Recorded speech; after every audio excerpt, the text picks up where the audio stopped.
Hari Om. So this chapter begins with Arjuna's question that you have praised both Karma Yoga and Karma Sannyas. So tell me one of them which I should follow. So Bhagavan says both of them are good, they lead to the same goal, but for you, I suggest Karma Yoga. Because without Karma Yoga, Karma Sannyas is difficult. Karma Sannyas is not just renouncing everything, but renouncing the sense of doership. Even when the actions are happening, the sense of doership is dropped. Naiva kinchit karomiti. I am not doing anything. This firm conviction arises. Not saying, but a firm conviction arises. And this comes after gaining proper understanding, proper wisdom. And this wisdom we can gain only when our mind is sufficiently purified by following the sadhana of Karma Yoga and some other spiritual practices. Our mind, when it becomes pure, then we will be able to comprehend what is said in Vedanta about our own self. Vedanta tells us who we are, but even the simple thing to comprehend takes a lot of time and energy, and it requires a lot of contemplation. So Bhagavan advised Arjuna that you follow the path of Karma Yoga. Then that will purify you, and you can then reach the state of Karma Sannyas, wherein you will come to know that you are not the doer, and then you can thereafter, you can meditate on that Supreme Self and realize it and get established in it. Bhagavan also described the nature of all these realized masters who are free from all sorrows and all ups and downs, and have attained that supreme state of happiness within their own self. Another thing which Bhagavan says which will help is vairagya from the sense pleasures. Because when we have that vairagya, our mind can be withdrawn from the world of objects. So Bhagavan talked about that vairagya by saying that all these pleasures are the very source of sorrow and pain. So one who can withstand the force of this kama and krodha while living in this world is really happy. So after gaining this sufficient, proper knowledge and vairagya, one has to go into that state of meditation. And one who has reached that state of meditation, one who has attained that what you call nirvikalpa samadhi and has come to comprehend his own self, has become then free. Such a person is called Jivan Mukta. Such a person is called one who has attained Brahma Nirvana. Various names are there. So about such a realized master, Bhagavan tells in the following verses, and then he will tell us briefly about the path of meditation. So we'll chant verse number 24. Yontas sukhontara ramaha tathantar jyotirevayah sayogi brahma nirvanam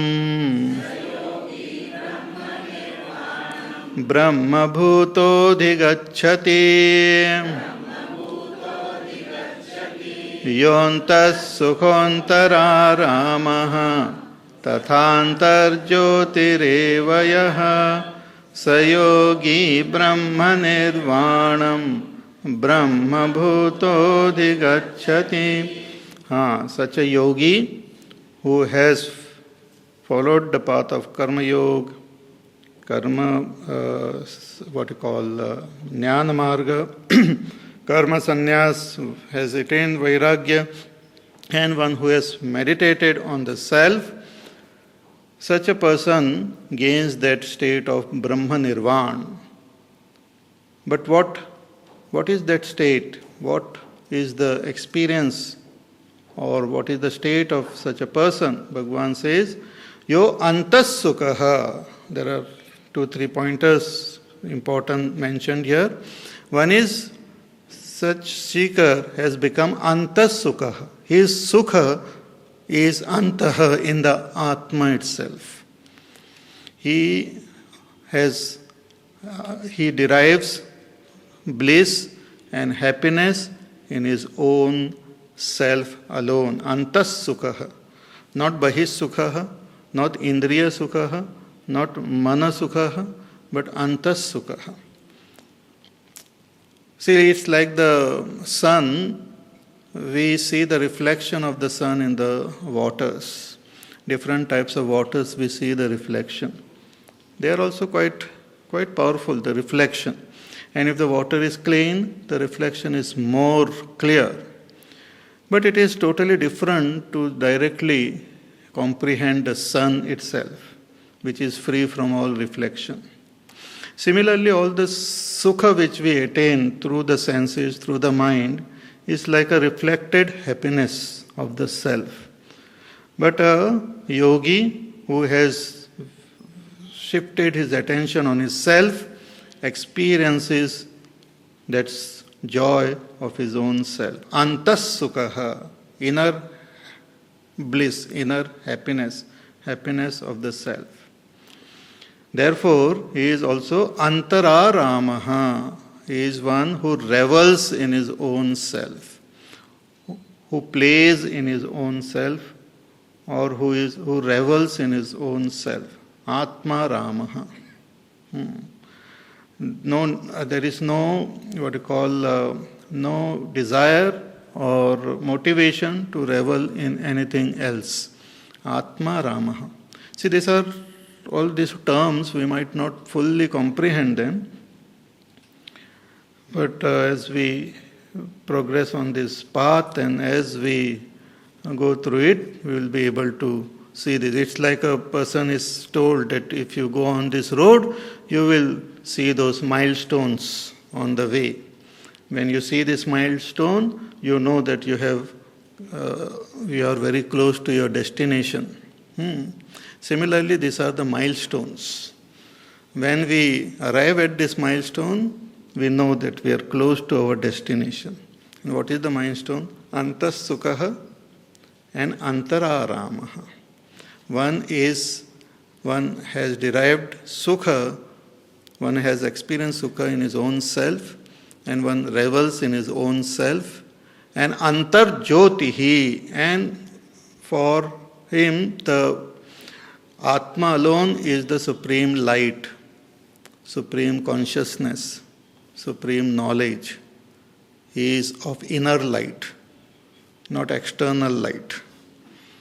See, therefore, symbolically in our temples also, the sanctum sanctorium, where the Lord is illumined by the light from that place itself, from that inner light. A little diya is there which illumines the Lord. Similarly, here the Master has realized the inner light, the light of his own self. He has understood that by that light alone, his mind, senses, intellect, and all has got the luminosity or the power to know. But the light belongs to that self alone, which is self-luminous. It doesn't derive light from anything else. Like the moon gets the light from the sun, but the sun is self-shining. It doesn't require any other light. Similarly, the mind and intellect and senses, they need the light of that consciousness to be alive, to know, to function. But that self is self-luminous. So one who has recognized this self, one who is happy in his own self, one who is reveling in his own self, sa-yogi, such a person is called yogi, and such a yogi, brahma nirvanam, brahma bhutaha adhigacchati, having attained that Brahma, attains that state of Brahma Nirvana, means moksha. Attains moksha, attains freedom from all limitations. No longer bound to a limited body, no longer bound to this samsara, has become free. Without the body having been dropped, the person becomes free. To give the example of let us say that the pot and pot space. So the space which was thinking that it is a pot, first step is that it starts realizing that I am not the pot, I am the space within the pot. Then that space also understands that I am the space outside the pot also. So you can say the space within the pot can be called Atma, then the space all around is called Brahma. So that space, you can say, realizes that I am that all-pervading space. Even when the pot is still there, it doesn't bind that space. Similarly, the one who has reached the deep state of meditation, that nirvikalpa samadhi, has become free from all bondage and has become one with that Brahma. Brahma bhutaha, having become Brahma, means having realized that I am Brahma, attains Brahma Nirvana, moksha. Brahma Nirvanam adhigacchati. So this Brahma Nirvana one can attain only in the deep state of meditation. And even after attaining that Brahma Nirvana, one can, it is what you call, the body is still there, the world is still there.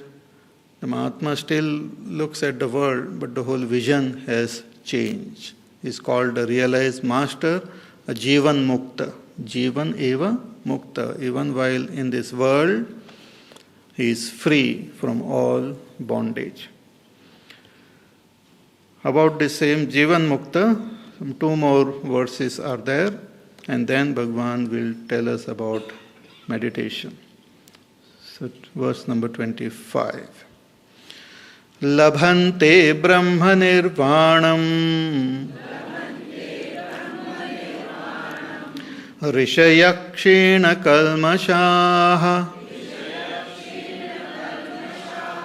Chinnadvaidhayatatmanaha Sarvabhutahite rataha Labhante Brahma Nirvanam Rishayakshina Kalmashaha Chinnadvaidhayatatmanaha. Rishayaha, this realized master, is also called Rishi. Rishi means one who has seen the truth, one who has seen the reality is called a Rishi. Seer. English we translate as seer. Seer of what? Not movie. Seer of the self. Seer of one's own supreme nature is called Rishi.